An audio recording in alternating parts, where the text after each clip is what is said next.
nous rendons grâce à Allah qui nous a fait parvenir à ce grand événement qui est la fête de Tabaski. La Tabaski, c'est le nom par lequel on désigne en Afrique de l'Ouest la grande fête des musulmans qu'on appelle l'Aïd el-Kabir.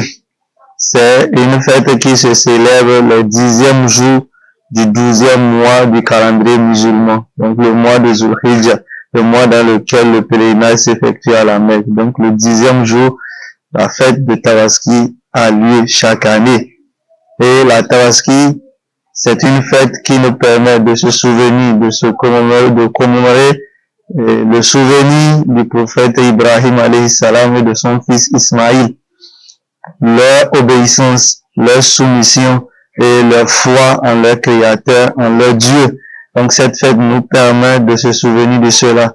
En effet, Ibrahim a été éprouvé par Allah subhanahu wa ta'ala en lui demandant de donner un sacrifice pour lui, son fils unique en ce moment qui est le prophète Ismaïl. Donc eux tous, c'est-à-dire le père et l'enfant, se sont mis d'accord pour obéir au commandement de Dieu en voulant exécuter l'ordre demandé par Allah. Et c'est là, Allah a rançonné le fils Ismaïl par le sacrifice d'un bélier. Donc à la place de Ismaïl, ce fut un bélier qui a été sacrifié.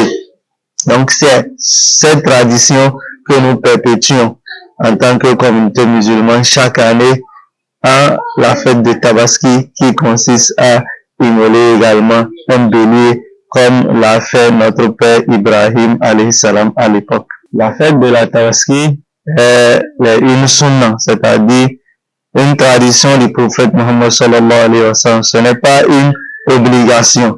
Donc, ça veut dire quoi? Il y a des conditions. Tout musulman qui est majeur et qui jouit de ses facultés physiques et mentales et qui a les moyens financiers de s'acheter une bête, alors la Tabaski devient une obligation pour lui. Si on parle de Tabaski, c'est-à-dire le sacrifice d'un bélier devient une nécessité pour lui lors de la fête de Tabaski.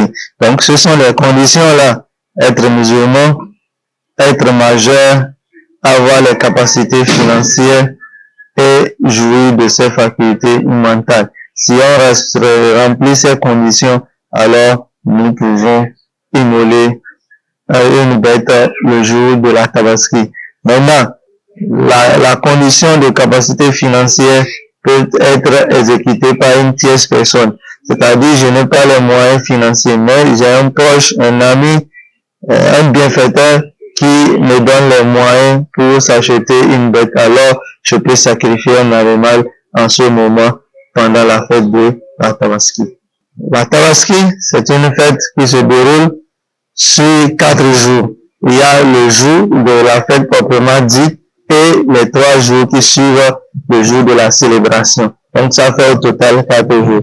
Le premier jour de la fête, alors tout musulman, petit comme grand, alors s'apprête en se lavant, en prenant un bon rituel, porter ses plus beaux vêtements, se parfumer pour les hommes et sortir massivement pour aller vers la place Idi, là où la grande prière sera célébrée. Donc, arrivé là-bas, on attend l'imam, on célèbre la prière, on écoute le sermon, puis on quitte pour aller faire le sacrifice à la maison. Une fois que l'imam a sacrifié, alors les fidèles rentrent à la maison et ils font à leur tour le sacrifice du mouton. Et après cela, alors les festivités commencent. On peut inviter les proches, les amis, les membres de la famille, rendre visite aux proches, les membres de la famille, les amis, pour faire la fête ensemble. Et le mouton, la bête à sacrifier, occupe une place très importante lors de cette célébration.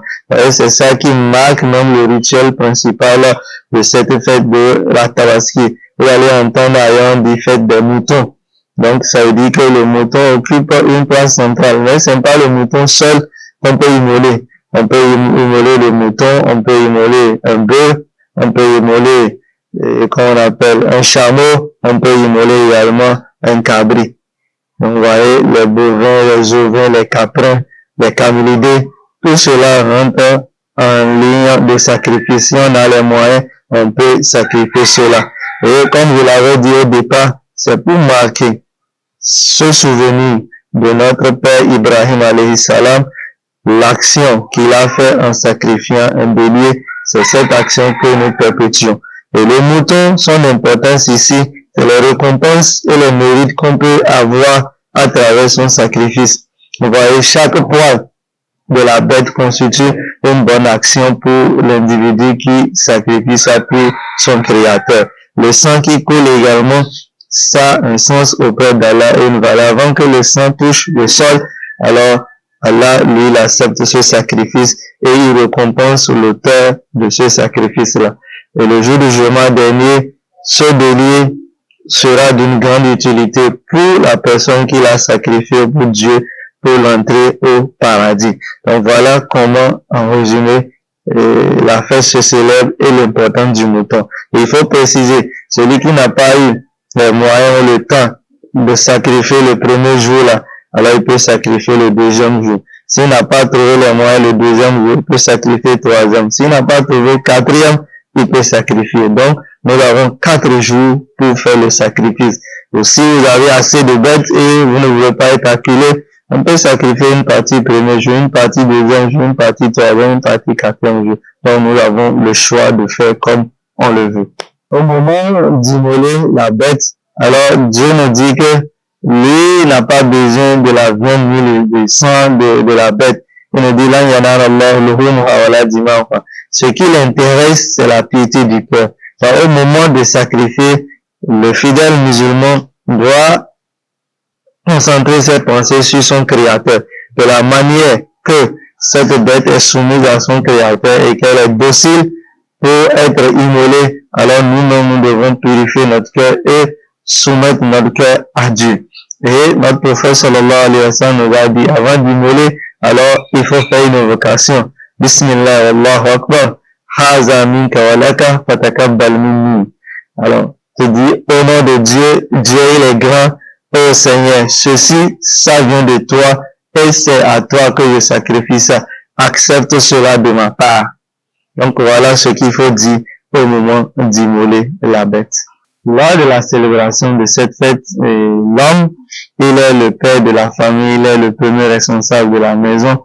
Alors, tout ce qui est financier, c'est lui qui doit assurer. Alors, comment les enfants vont s'habiller, l'habillement des enfants, l'habillement de sa femme, comment ils vont s'embellir, tout cela, c'est du ressort du mari.